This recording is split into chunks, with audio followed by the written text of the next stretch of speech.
Assalamualaikum warahmatullahi wabarakatuh. Perkenalkan, saya adalah Kasmawati, guru SMA Negeri 1 Makassar. Pada kesempatan ini, saya akan mengajarkan ekonomi untuk kelas 12, yaitu mengenai jurnal khusus. Adapun tujuan pembelajaran pada kali ini adalah bagaimana memahami penyusunan siklus akuntansi perusahaan dagang terkait dengan jurnal khusus. Ada 3 indikator. Yang pertama, mengidentifikasi macam-macam jurnal khusus. Yang kedua, menganalisis transaksi-transaksi jurnal khusus. Dan yang ketiga, mencatat transaksi ke dalam jurnal khusus. Apa yang dimaksud dengan jurnal khusus? Jurnal khusus adalah jurnal yang digunakan khusus untuk mencatat kelompok transaksi-transaksi yang sejenis. Karena di kelas 12 ini kita mempelajari akuntansi perusahaan dagang.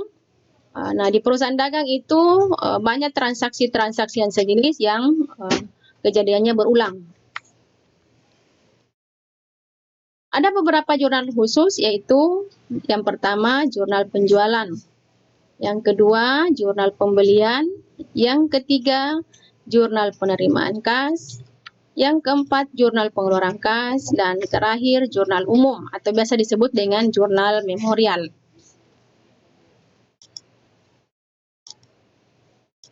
Kita akan bahas satu persatu. Yang pertama, jurnal penjualan.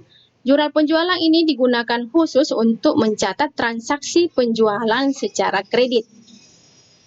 Contohnya, tanggal 5 Mei 2020, perusahaan dagang Bahana menjual barang kepada toko abadi sebesar 1 juta dengan syarat 2/10 N/30 dengan nomor faktur 001. Nah, di kolom jurnal penjualan ini kita bisa lihat ada tanggal, keterangan, faktur, syarat pembayaran, kemudian ada yang di debit dan ada yang di kredit. Berdasarkan transaksi yang pertama ini, tanggal 5 Mei, berarti ini menjual barang secara kredit. Karena di sini ada syaratnya itu 2/10 N/30. Maka yang di debit adalah piutang dagang. Karena penjualan barang ini belum dibayar, berarti muncul piutang dagang. Maka piutang dagang di debit sebesar 1 juta. Yang di kredit adalah penjualan. Kemudian untuk transaksi kedua, tanggal 8 Mei tahun 2020, PD Bahana menjual peralatan secara kredit. Maka yang di debit adalah piutang dagang sebesar 200.000, kemudian yang di kredit adalah kita masukkan di serba-serbi karena dia bukan barang dagang. Maka dia masuk nama akunnya adalah peralatan sebesar 200.000. Selanjutnya, jurnal pembelian. Transaksi yang masuk di jurnal pembelian adalah transaksi pembelian secara kredit. Ini contoh transaksinya.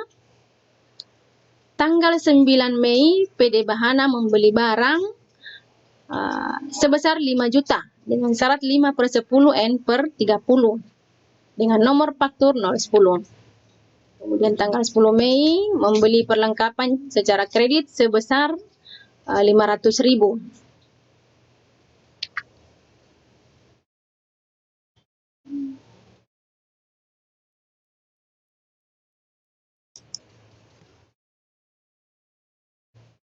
Nah, karena dia membeli barang belum dibayar, maka yang di debit adalah pembelian, yang di kredit adalah utang dagang. Demikian juga tanggal 10, dia membeli perlengkapan secara kredit. Dia masuk di serba-serbi debit perlengkapan sebesar 500.000. Yang di kredit adalah utang dagang. Kemudian selanjutnya jurnal penerimaan kas. Ini jurnal yang mencatat transaksi yang menyebabkan uang kas perusahaan bertambah. Contoh transaksinya adalah penjualan tunai, pelunasan piutang, retur dari pembelian secara tunai. Ini contoh transaksinya. Tanggal 12 Mei dijual barang seharga 2.500.000 dengan tunai.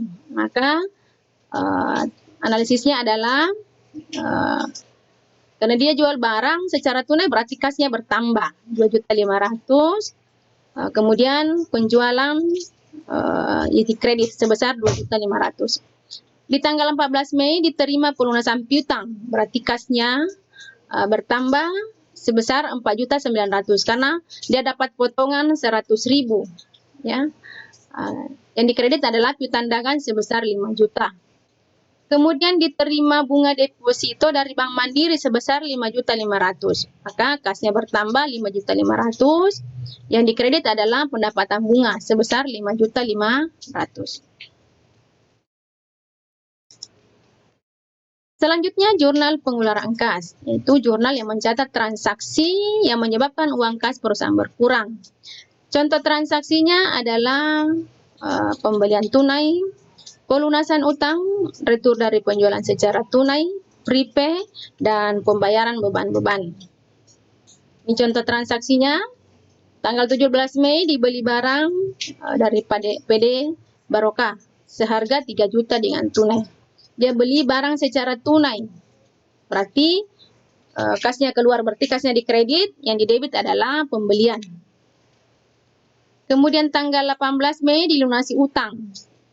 Sebesar pada tanggal 9 Mei dia lunasi utang.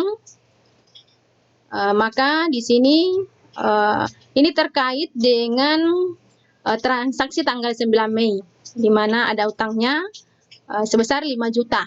Nah, dia dapat potongan yaitu sebesar 250.000. Maka kasnya yang dibayar tinggal 4.750.000. Terakhir tanggal 20 Mei dibayar beban listrik. Berarti kasnya keluar, kas dikredit sebesar 250.000, yang didebit adalah beban listrik sebesar 250.000. Terakhir jurnal umum, yaitu jurnal yang mencatat transaksi yang tidak bisa dicatat ke dalam 4 jurnal khusus tadi.